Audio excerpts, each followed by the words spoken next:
Ladies and gentlemen, welcome to another episode. Today, as you can see, I'm away. I'm playing away.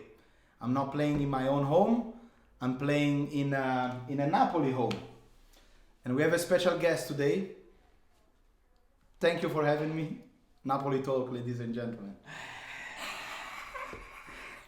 Guys, it's a pleasure to be here in my own house with Fantastico. Old Heart Rossonero. Guys, obviously it's Napoli Milan coming up for the Champions League, and we thought, why not do a video together? Why not? So we have our coffee. Well, he's already finished his. Maybe. I'm still drinking. Still Cheers. drinking. Cheers. And let's review maybe the last game that we had. Milan-Napoli of Champions League. Yeah. What do you think of it? It was a good match for us, definitely. We won 1-0. I think overall the match, it was a fantastic match in San Siro because it was finally back in the Champions League in a quarter final back in Milan with a lot of supporters of Milan. The match, the first 20 minutes, definitely Napoli played better, but as we mentioned before, probably when Leao he did the first run and scared a little bit Napoli team, that's when Milan woke up. No? And it gave a lot of confidence to Milan, that Leao chance. Were you surprised at how different this game was compared to the 4-0 in the Serie A? I was surprised, yes, because Napoli I was not expecting to start so strong. Napoli start really strong and but finally confident. Like Napoli in the 4-0, still they were confident, but they were not really too many times shooting in our goal. I don't know, they were not getting any closer. I was not super scared in the 4-0 in Campionato. Meanwhile, this time I felt like Napoli started really mentally ahead of us.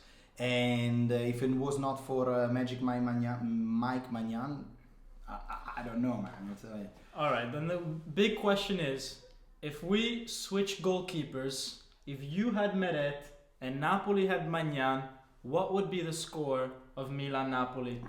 3-0 for Milan. No, I'm kidding.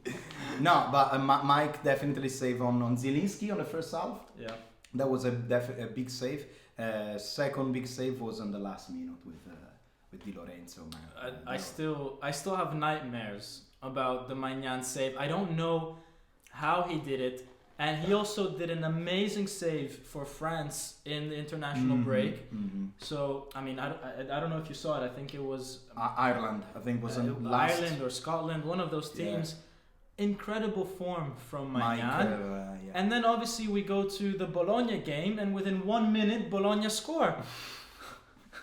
So Napoli, they tried for 90 minutes to press and nothing happened. And then against Bologna... not even a minute, 33, 34 seconds. Incredible. So he is beatable, which is very good news. He's beatable for Napoli fans. Guys, what is happening with Pioli's decision to play not the B team, not the C team, but the D team against Bologna? You are putting all your eggs in one basket. Yes. You are deciding that the 90 minutes against Napoli is... Yes, everything for your season. How do you think? We need to understand that Napoli and then Pioli is a crazy guy. Pioli is officially crazy. I was, when you do that kind of substitution, like 10 out of 11, it's pretty much like when you're playing FIFA. You know, you're playing FIFA and you have a long season ahead, and then you say, you know what we're gonna do? We're gonna change all the players because. A little bit, who cares? But it's better to play safe for the next match, and that's exactly what's happened. Pioli is a crazy guy, but also on the other hand, I believe that Pioli has an incredible trust in his team, also in the second, third line sometimes, because Bologna was in an incredible form. He didn't lose in the last 5 matches. They won against Atalanta. Yeah. They draw against Lazio, which is right now season. Lazio. It's performing incredibly well. And Bologna didn't do much to the second line of Milan. So Pioli actually also almost risked to win the match, which was incredible for us. But What can we do? It's not easy, you know. We believe in the Champions League. So here's a question. We believe in. Let's assume that Milan don't progress. Okay, let's assume that Napoli pulls it off. Okay. And that Milan doesn't reach top 4. Pioli in or Pioli out? Pioli in. Pioli in. Pioli in. Pioli in for respect for what he did in the last year and still what he's doing this year because he took us to at least a quarter-final of Champions League. If I was telling you, and here is my question a little bit because here is the question about also Napoli. If in the beginning of the season I was asking you, guys, if you're gonna be at minimum 15 points ahead of the second line of this on the second in Serie A, you're gonna be playing a quarter-final of Champions League. Will you believe it? Here is a question for you. Absolutely not. I believed we were going to be competitive, not to this level. I didn't think that we were going to be mid-table like some people said at the start of the season because I thought anybody coming in to replace Insigne would be an upgrade compared to the Insigne of last season. I was worried about the replacement of Koulibaly, of course. But I thought overall we would be fighting for top 4. Maybe we would get out of the group. I didn't think we would be 20 points ahead at some point in the season. And I definitely didn't think that we would be fighting for a place in the semi-final of the Champions League. So yeah, I think this season has been an absolute success for Napoli. Having said that, the pressure is all on Napoli against Milan because if you are, I don't know how many points now, 20 points ahead of Milan in the league, and you can't beat them in the Champions League, you really messed up because we've proven that we are the better team over the course of the season. If we can't get past Milan, we didn't do it right. Well, here is a question. Which one is the player the most surprised you this year for Napoli?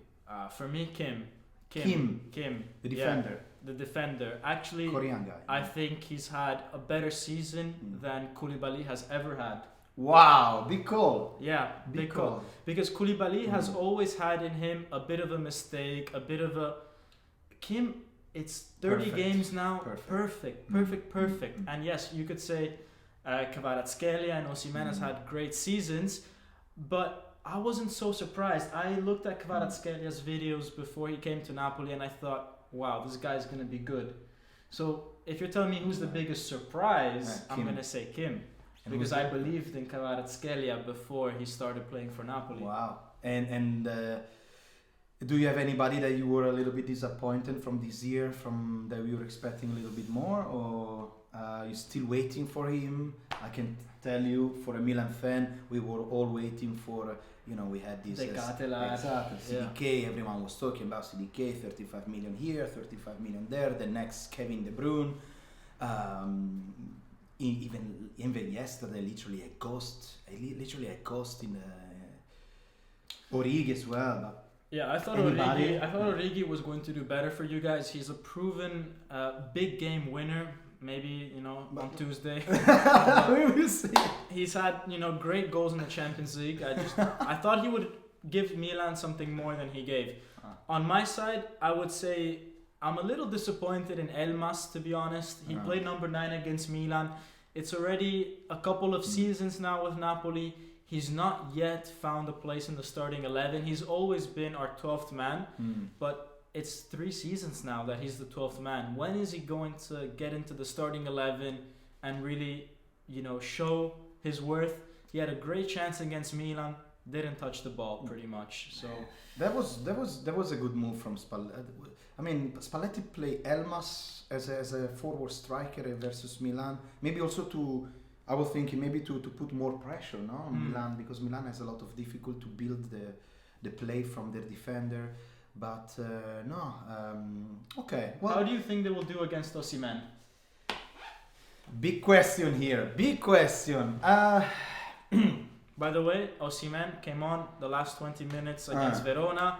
Looked like a demon on the field. Hit the crossbar. It's still shaking. He was calibrating. He now knows the maximum height of the crossbar. He's gonna start shooting below that now. You have always Mike Magnan ready to catch them. Osimhen, it's gonna be challenging for the player that I told you before, which is Fikayo Tomori, which is he can play really good. Hopefully, like last year, Simon Kier, is really playing well lately. So they're gonna have a massive job ahead because at the end of the day, it's about the two central defender who they're gonna decide. I remember last year, Napoli, Milan, Tomori, and one of the first few appearances of Kalulu. Yeah. And it was a fight in between lions, literally. Tomori, Kalulu versus Osimhen. Osimhen was like on fire, running everywhere. They tried to challenge him physically with speed. They were able to contain him, but this year Osimhen, it's gonna be a game changer for sure. For you, for sure, guys. I mean, 19 goals in Serie A. It's a big number. So the Nigerian is doing fantastic. He's probably the best number 9 right now with Karim Benzema, with Haaland as well. It's up there, not on the top 3. But we'll see what's gonna happen. And who are you more happy about not playing, Kim or Anguissa? Look, for what I see football, for how I see football, I think Anguissa played really good match against Milan overall. But this is my my external eye. I don't know if we say this in English. External eyes. My point of view from not a Napoli fan and not watching Napoli every single time. Overall, I saw Leao eating Kim, and even Salemaker was eating Kim lately, which is kind of crazy. In the 4-0, I remember he dribbling out. Maybe I don't know. Maybe he's not really well. So I think Kim, it's fine. But the one that really put a lot of pressure over our midfield was Anguissa, especially against Tonali. Every single time Tonali was touching the ball, Anguissa was there, and it was hard for him to go away. Now, who are you gonna play against if Anguissa is not playing? So it's gonna be down between Elmas or Ndombele.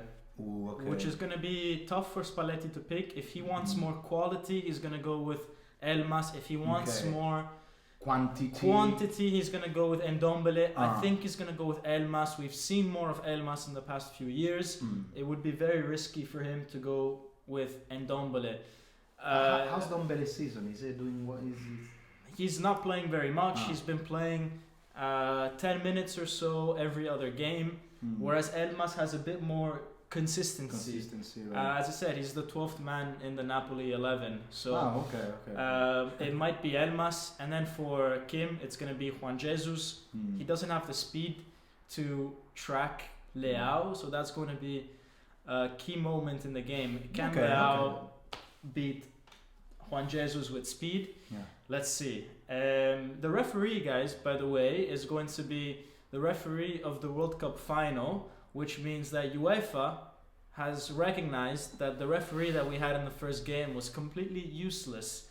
I'm not going to go into the details of what mistakes he did. We all know that he was useless. He made a lot of mistakes. But the fact that they suspended him and put for this game the World Cup final referee is a big signal.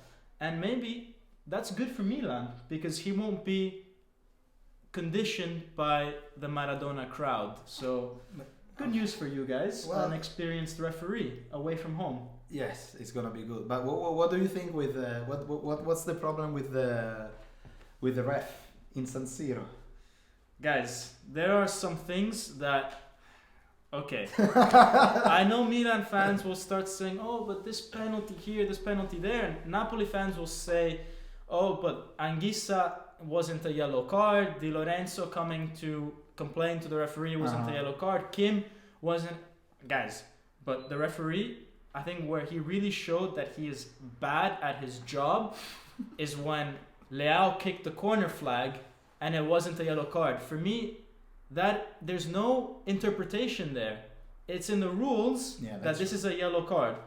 Everything else is an interpretation. Maybe he dived, maybe it's a penalty, maybe it's a red card, maybe it's like you can justify those things. What you can't justify is someone kicking the corner flag and not getting a yellow. That shows to me that you don't know how to do your job. UEFA obviously are not going to let him anywhere near a football field for a long time after that. I think do you want to do a prediction for the game? Absolutely All no right. way. All right. I'm not gonna do a prediction. You wanna do a prediction? Absolutely not. So let's go. Let's You're go. very superstitious here, you know. I just want. Oh, I dropped some coffee. Let's just go and maybe do a combined 11 where I only love that. rule is I love we that. need a minimum of 5 players from one of the teams. Okay. So Okay, I love that. So let's do we go start? with the easy one. Easy one, Mike Magnan. Mike Magnan. Mike will go. Maignan. I agree. All right, let's go with another easy one. Right back, Di Lorenzo. Di Lorenzo, I agree. Yes, yes. Instead of Calabria, yeah, Di Lorenzo is good. Earns a spot in the national team. Has been maybe our best striker in Yeah. recent times that Osimhen is missing. Di Lorenzo has been playing pretty much striker for us, No, Di always Lorenzo's coming good. in and going inside the box. It's playing good, and it's better than Calabria. That overall, Calabria's good. It's good. Calabria's It's doing good. its job. It's played an incredible match actually against Napoli. Yeah. A lot of people giving credit, like saying, "Oh, Calabria made Kvaratskhelia go null." I don't think it's only Calabria, of course, because it's a team effort. Because also you have all the time you have Krunic or Tonali coming to help. But yeah, against Napoli played a good match, I think. But overall, I think Di Lorenzo maybe is a little bit more complete. Yeah. And I will go with the central defense. I will go with my favorite Fikayo Tomori. I agree. Tomori, Fikayo especially Tomori. last season, but I still think he has it in him to be a quality He's fast. center back. Yeah. I have to say though, Mm. before Kjaer got injured, I preferred him. Yeah. Yeah, I thought he was very Simon. good before his injury, but He's playing now- very good. He's playing fantastic. But Simon, Tomori, it's, Tomori is a very good. And then the other center back has to be Kim Min-jae, of course. which I think is the Yeah. best one in Serie A at the moment, honestly, and a big loss for Napoli in the They're not gonna be second leg. playing. I know. Okay, another easy one, left back, Left back, of course. Theo Hernandez. Theo Hernandez. You hate him if he plays against you. You love him if he Yes, plays yes. for you. And I have some people tell. Well, I made a comment out of Theo Hernandez, which is when he was celebrating against Lozano in Napoli Milan, and I made a comment that I said that's not very much Milan style, and I got some people say, "Oh, why you don't like Theo Hernandez? This is he's our venom, he's our blood." Which is, I agree. It's definitely when Theo Hernandez is in a good match, it's devastating on the left hand side. It's incredible. But still, I'm just saying, if you're a Milan fan, take Theo Hernandez back when Maldini was there. Maldini will take him on the side. I will say, you don't ever do this to the opposite team, because it's not very nice, not very sport. Not very I don't know, but It's not classy. It's not very classy. I understand the moment that Milan just scored. You got 80,000 people celebrating, but it's not very classy. But yes, technically talking about defense, attacking, Hernandez, soul of Milan, definitely I think goes in the top 11. Midfield, how are we gonna go? 4-3-3 or? Yeah, let's go 4-4-3-3. 4-3-3 classic. Go All right. midfield. I'm gonna say my 3 midfielders, and then you say your 3, and we see if there's a bit of. All right, go. Okay, my 3 midfielders are going to be Lobotka, for sure. Okay. Brahim Diaz and Anguissa.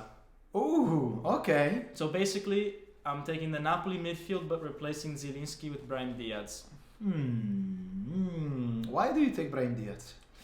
Just because of the way he's destroyed Napoli in the last 2 games we played against him. I know that maybe this season hasn't been his best. You guys obviously, Milan fans, know all about that.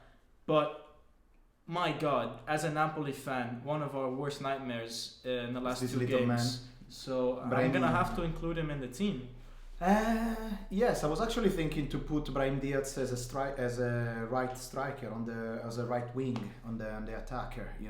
Who plays on the right side For us, Lozano or Politano. I mean, if you want to put him there, that's I'll fine. put him for there. me. I'll Okay, let's put put him him there. there. Let's Let's put him in the 11. Yes, let's put him in the 11. So up we there have on the a right. spot. Are you happy with Lobotka and Anguissa? No, of course not. Are you happy with Lobotka? Well, I can tell you Benasser instead of Lobotka. Come on, no. Benasser. No. I can't agree with you. It's on that our one. brain, it's our soul. He's actually scored against Napoli. Well, here the topic is gonna be big because we're gonna have Benasser or Lobotka, but also on the left hand side, who you're gonna play? You're gonna play the Georgian guy or you're gonna play the Portuguese? Let's stick with the midfield. Let's All try right, to let's decide stick the with midfield. Okay. I think Lobotka has been the best center defensive midfielder in Europe this season. Okay. Well, okay. So if you play Lobotka, he's my non-negotiable in this team. He's non-negotiable. He's non-negotiable.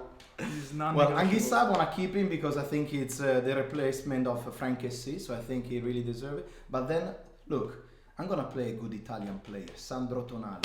Fine. Sandro Tonali? Sandro Tonali. So Tonali, Lobotka, Anguissa, I think that's a very strong midfield. Mamma mia, yes. On the right, in attack, we said Brahim Diaz. Yes. In attack, we have to decide between Giroud and Osimhen, which is, I think, very obvious. We're going to go with Giroud. I'm kidding. With Osimhen. And now, guys, the big one. The big one. Rafa Leao versus Kvaratskhelia. But how many Milan and Napoli players have we chosen so far? That's a fantastic question. Because for Napoli, we have Di Lorenzo, Kim, Anguissa, Lobotka, Osimhen, 5. And so you have 5. So now we meet our minimum target. Yes. And it's just, who do we play? I Leao think we have to Kvara? play with Rafa Leao. No doubt about that. For me, it has to be Kvaratskhelia. He's scored so many goals in this season's Champions League. He has double digits of goals and assists this season. He doesn't change the match. Let's see the return leg. He doesn't change the He changed the match. Leao can change the match anytime. Kvaratskhelia, if Napoli plays good, Kvara can contribute, but you see without Osimhen, Kvaratskhelia, where he's gone. So that's why I say Rafa Leao. Leao had 2 months without scoring before the Napoli game. Where was he when Milan needed him? When Milan needed him the most, where was Leao? All Milan was terrible. So you can say the same thing about when Napoli's not playing well, Kvara didn't step up. When Milan didn't play well, Leao didn't step up. You can't use it against Kvara. Right, but I think it's better. How about this? First half Leao, second half Kvara. Yes, okay. Yeah? I would say first half Kvara and then Leao because teams are more tired and then he can do a counter attack. I agree. Okay, faster is Leao. Rafa, okay, but in dribbling maybe dribbling and Okay, well they'll split the game 45-45. No, but they are the two most iconic left wingers in Italy. It's hard to split them. Leao had a great season, especially last year. I think this year Kvara has been the standout left winger. This year has been fantastic. Over the course of 90 minutes, you would give them both some playing time. Absolutely, if you were the coach. Absolutely. I think it's that's it really. Okay, guys. Then I hope you like this video. Of course. Subscribe to Napoli Talk officially to watch his reaction after the match of Tuesday. And we'll see what's gonna happen. And it's been a pleasure doing this with you, man. Let's hope to do some more. Absolutely. And guys, enjoy the game on Tuesday. Whatever happens, let's hope it's a great game of calcio. Of course, and always Forza Milan. Forza Napoli sempre. Ciao. Ciao belli. Top.